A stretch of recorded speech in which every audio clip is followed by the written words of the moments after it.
아가서의 말씀은요, 남녀 간의 사랑의 언어들로 가득 차 있습니다.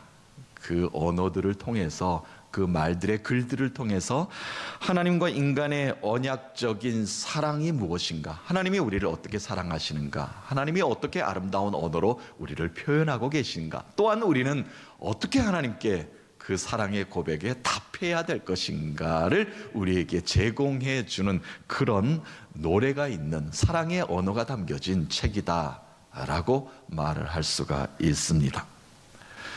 남녀 간의 첫 만남은 어떻습니까? 설레지 않습니까? 만나면 또 보고 싶고, 헤어진 지 얼마 되지 않았는데 또 만나고 싶고, 그렇지 않습니까? 설레고 기쁘고 즐겁듯이 하나님과 하나님의 형상으로 만드신 하나님이 너무나 사랑하시는 인간의 관계가 그렇다는 겁니다. 또 만나고 싶고, 하나님의 사랑이 또 그립고, 하나님의 품이 또 그립고, 하나님이 우리를 보듬어 주시는 그 사랑의 은혜가 너무나 크기 때문에 또 하나님을 경험하고 싶은 그런 첫사랑의 애틋함을 간직하고 있는 것이 우리 신앙인의 삶 아니겠습니까? 자, 그 사랑이 늘 간직하고 있을 때 남녀 간에도 마찬가지지만 하나님과 인간과의 사이에 사랑의 위기가 찾아왔을 때 그 위기를 극복할 수 있는 지혜로운 힘은 어디 있습니까? 끈끈한 사랑이 끊이지 않을 때, 끊어지지 않을 때 하나님과 인간과의 사랑은 늘 아름답게 형성이 될 수 있다는 것이죠. 그것을 아름다운 문체로, 아름다운 언어로, 아름다운 말들로 기록된 것이 바로 아가서입니다. 그래서 우리는 아가서를 읽을 때마다 나도 이렇게 아름답게 하나님께 영광 올려드리는 말들을 하고 싶습니다, 나도 이렇게 아름다운 언어로 하나님을 사랑한다 고백하고 싶습니다 라고 읽으면서 다시 한번 우리의 신앙을 되새겨보기도 합니다. 오늘 본문에 보니까요, 한 남자가 사랑하는 여인을 만나기 위해서 먼 산길을 마다하지 않고 달려옵니다. 한숨에 달려와서 이 한 여인에게 사랑을 고백하는 그 말이 우리에게 전해주고 있습니다. 나의 사랑하는 나의 어여쁜 자여, 겨울이 지나고 대자연에 이제 봄이 찾아왔도다. 꽃도 피고 하늘의 새도 싱그러움을 노래하고 있구나. 사랑하는 나의 비둘기여, 일어나서 나와 함께 가자. 고개를 들라. 그리고 내게 아름다운 얼굴을 좀 보여주시오. 너무 멋있지 않습니까? 먼 길을 달려와서 한 남자가 이 여인에게 용기 있게 사랑 고백을 하는 것이 오늘 본문의 말씀이 이렇게 시작되고 있습니다. 자, 남자의 이렇게 구혼에 이 여인은 이제 답을 합니다. 대답하기를, 나를 사랑하신다면 먼저 이 포도원을 망가뜨리고 있는 작은 여우부터 좀 잡아주소서. 꽃이 만발한 이곳을 이 여우, 작은 여우 한 마리가 다 망가뜨리고 있나이다 라고 이야기를 합니다. 그러니까 우리의 사랑을 방해할 것만 같은 저해 요소가 되는 것을 먼저 제거하자라고 이렇게 권고를 하고 있습니다. 작은 여우를 잡으소서라고 먼저 이야기를 합니다. 옛날에 우리는 캠페인을 참 많이 했습니다. 그렇죠? 불조심이라는 캠페인도 많이 한 것처럼 그만큼이나 더 많이 한 또 캠페인이 기억이 나요. 쥐잡는 캠페인 예전에 많이 했습니다. 그 중에 포스터 하나를 여러분께 좀 보여드리겠습니다. 포스터 하나 보면요, 기억나시나요? 이런 포스터 많이 붙어 있었는데, 쥐는 살찌고 사람은 굶는다. 사람이 먹어야 할 곡식을 좀 먹는 쥐를 잡자는 겁니다. 참 쥐 잡는 캠페인, 쥐가 뭐 그렇게 얼마나 많았길래 쥐 잡는 캠페인을 참 많이 했었습니다. 자, 이처럼요, 우리의 영의 양식을 좀 먹는 사탄이 내 삶의 포도원에 숨어 있게 된다면, 오늘 포스터를 빗대어서 말을 하면, 사탄은 살찌고 영의 양식을 먹지 못하는 자는 굶어 죽게 될 것이다 라는 겁니다. 그러니까 사탄을 잡자 라고 우리가 캠페인을 벌일 수 있지 않겠습니까? 이처럼 믿음의 포도원을 지켜내기 위해 내 삶을 좀먹는 우리가 작은 여우를 잡아야 합니다. 하나님이 축복하신 풍성한 포도원, 그것을 유지하기 위해서는 내 삶에 감지되는 작은 위험이 있을 것 아닙니까? 그 신호를 내 삶 가운데 제거해야 됩니다. 내가 영적으로 무너져 있다면, 그것이 발견되었다면 그 모든 것의 원인을 제거해내야 됩니다. 그래야만 우리의 영적으로 살찌움이, 황폐한 땅을 살고 있는 이 땅 가운데 우리가 죄된 모습으로 살아가고 있는 모든 것에서 해방될 수 있는 것 아니겠습니까? 우리가 자유할 수 있는 것은 우리의 모든 삶 속에 있는 것들을, 잘못된 것들을 제거해 내야 됩니다. 포도원을 좀 먹는 작은 여우를 잡아내지 못하게 된다면 우리가 영적으로 병든 삶이 지속되기 때문에 그렇습니다. 자, 그렇다면 이 포도원을 지켜내기 위해 반드시 우리가 제거해야만 하는, 포도원을 허물어뜨리며 우리 신앙을 망치는 작은 여우가 무엇이 있겠습니까? 많겠죠. 우리 삶에 한두 가지겠습니까? 그런데 오늘 본문의 말씀을 중심으로 몇 가지만 여러분과 좀 나누어 보도록 하겠습니다. 첫 번째로 망치는 여우가 무엇이 있을까요? 길들여지지 못한 품위를 잃어버린 내가 가지고 있는 작은 혀. 성경에는 여러 곳에서 혀를 잘 다스려야 된다. 혀는 뿜는 불과도 같다. 우리의 언어가 품위가 있어야 된다. 하나님이 나에게 가르쳐 주시는 말들과 언어와 행실을 가지고 생활한다면, 그런 지혜를 가지고 세상을 산다면 너희들의 삶은 복된 삶이 될 것이다. 성경 곳곳에 구약과 신약을 넘나들면서 그 말씀을 우리에게 지혜의 말씀으로 주고 계시지 않습니까? 입을 꾹 다물고 있다면 보이지 않는 것이 혀입니다. 그러나 우리의 생각과 간직하고 있는 모든 것들을 불을 뿜어내듯이 뿜어내는 일을 담당하는 것이 바로 혀입니다. 우리가 혀를 잘 다스리지 못한다면 내 삶의 아름다운 포도원이 순식간에 망가지게 되는 것을 우리는 경험하게 될 것입니다. 스스로 불을 뿜어내면서 그것을 경험하게 되는 것이죠. 그래서 우리는 말의 습관이 참 중요합니다. 자리를 잡아버리게 된 습관 말이죠. 잘못된 혀의 습관은 그 사람의 품위를 떨어뜨리기 때문에 늘 숨어있는 자신의 작은 혀, 포도원을 망가뜨리는 여우의 역할을 하고 있지는 않는지 늘 점검을 해보아야 합니다. 에덴 동산이 왜 허물어졌습니까? 뱀의 간교한 유혹의 혀로부터 시작되지 않았습니까? 그 거짓 정보에 넘어갔기 때문에 다시 하와의 혀의 강과함을 전달한 하와의 길들여지지 못한 혀, 또한 자신을 잘 다스리지 못한 작은 혀 때문에 이 모든 일들이 벌어지게 된 것이죠.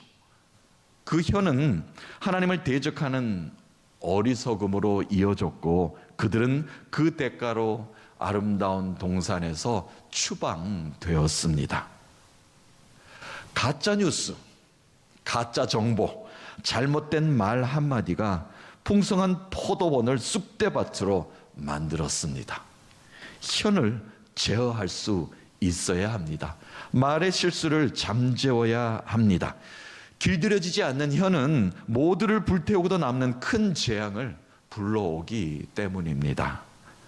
야고보 사도가 혀에 대해서 이렇게 가르침을 주고 있습니다. 예수 그리스도가 말씀하셨고, 또한 사도된 야고보 사도는 많은 제자들에게, 또한 이 시대를 살고 있는 그리스도인들에게 혀를 어떻게 해야 잘 다스려야 되는가에 대해서 가르침을 준 말씀이 있습니다. 야고보서 말씀 잠깐 보고 본문으로 다시 오겠습니다. 3장 5절부터 보겠습니다.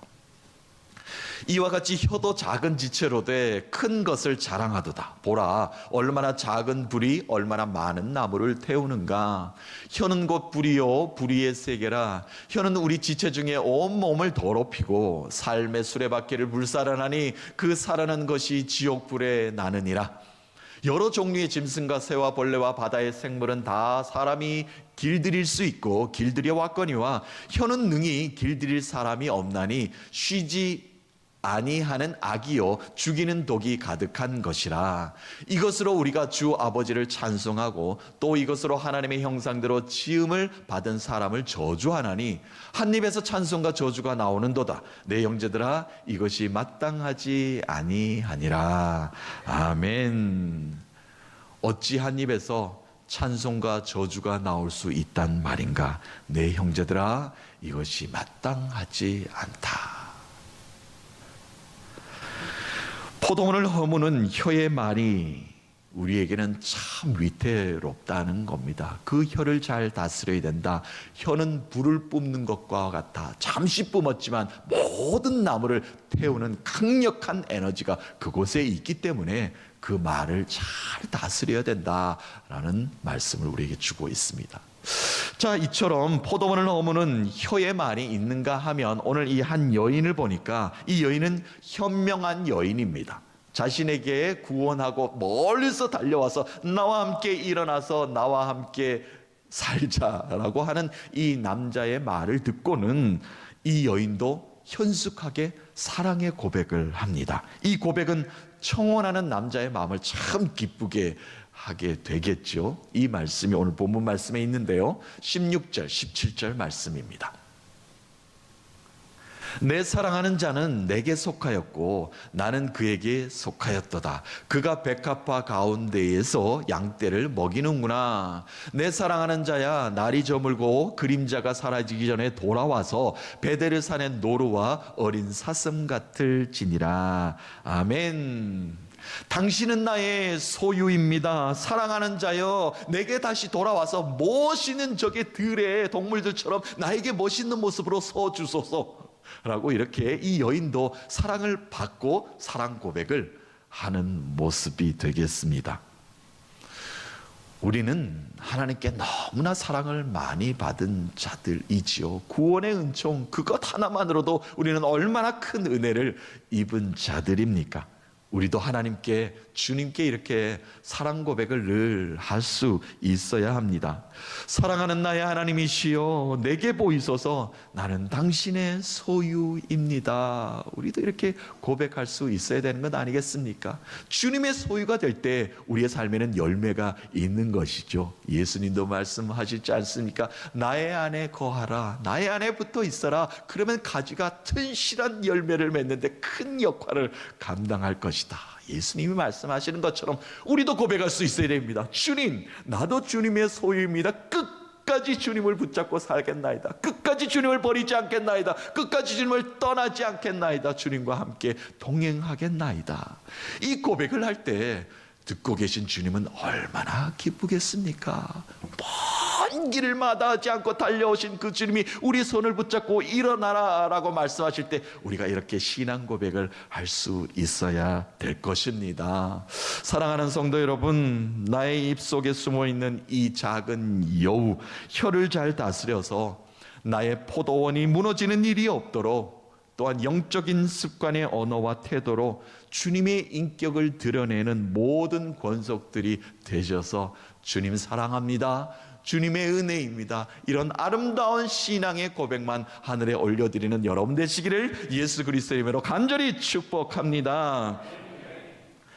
두 번째로 포도원을 지키기 위해서 우리에게 제거해야 될 것들이 많은데 오늘 성경 말씀을 중심으로 보면요, 자만함과 나태함의 여우다라고 말을 할 수가 있겠습니다.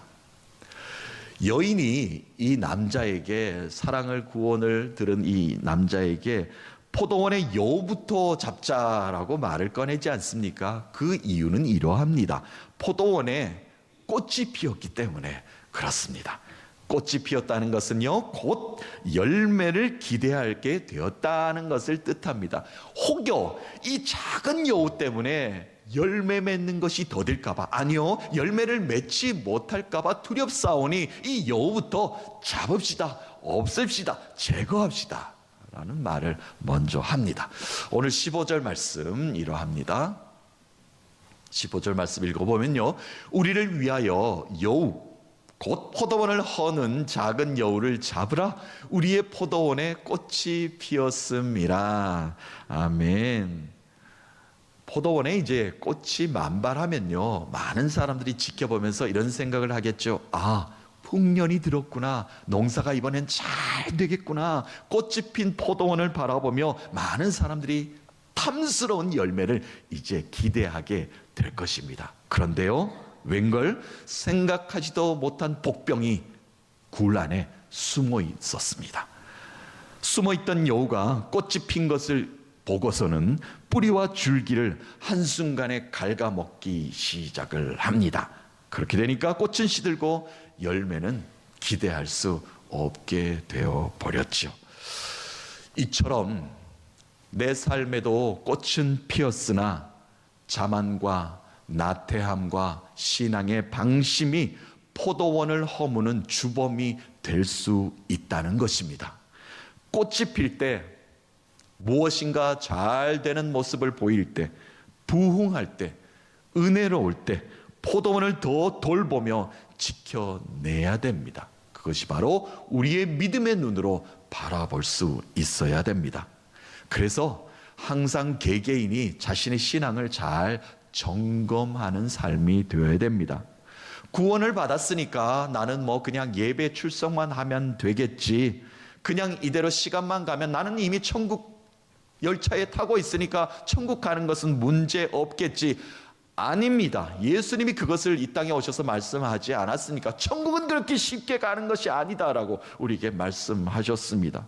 이런 자만과 나태한 신앙은 절대 천국에 갈 수 없습니다. 포도원의 꽃을 다 시들게 하였는데 어떻게 천국 갈 수 있는 자신감을 가질 수 있단 말입니까?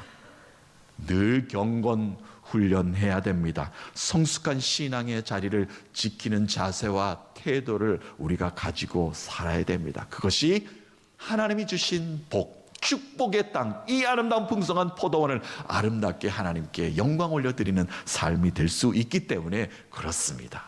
그런 자만과 나태함의 방심이 우리를 무너뜨릴 수 있다는 것을 우리는 잊어버리지 말아야 되겠습니다.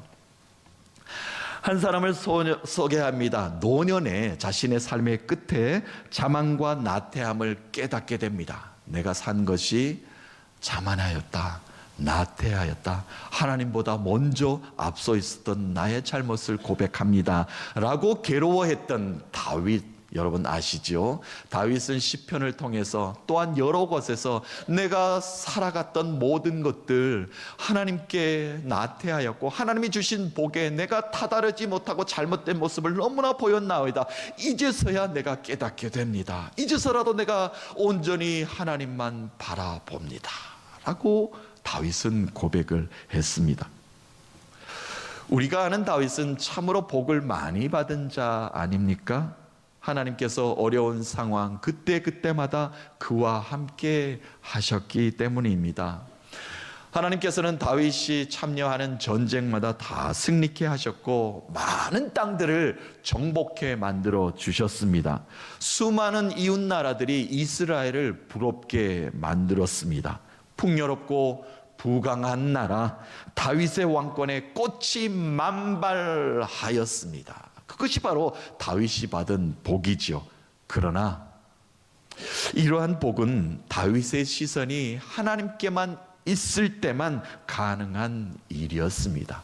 다윗이 후방에 와서 자만할 때, 나태할 때, 방심할 때 모든 것이 도구로 다가왔습니다. 이내 다른 것에 눈을 돌리는 다윗의 모습을 하나님께서는 징계하셨다는 말씀입니다. 다윗은 노년에 10개월에 걸쳐서 인구조사를 하게 됩니다. 하나님의 백성들을 온전히 다스리기 위해서 인구를 조사한 것이 아니라 자신의 군사력을 과시하기 위해서 인구조사를 한 것입니다. 이웃나라가 부러움을 대상이 되었습니다. 우쭐대고 싶었습니다. 우리의 군사력이 이렇게 강하다, 우리의 군사의 숫자는 이 정도 된다라는 것을 만방에 선포하고자 하였습니다. 그 마음으로 출발했으니까 하나님께서 기뻐하시겠습니까? 군사를 조직 개편하면서 자신의 왕권을 자랑하면서 스스로 만족감에 빠져 있었던 다윗이었습니다. 이에 하나님께서는 다윗을 징계하시고 심판하시는 말씀을 주십니다. 7년 기근이 이 땅 가운데 임할 것이다.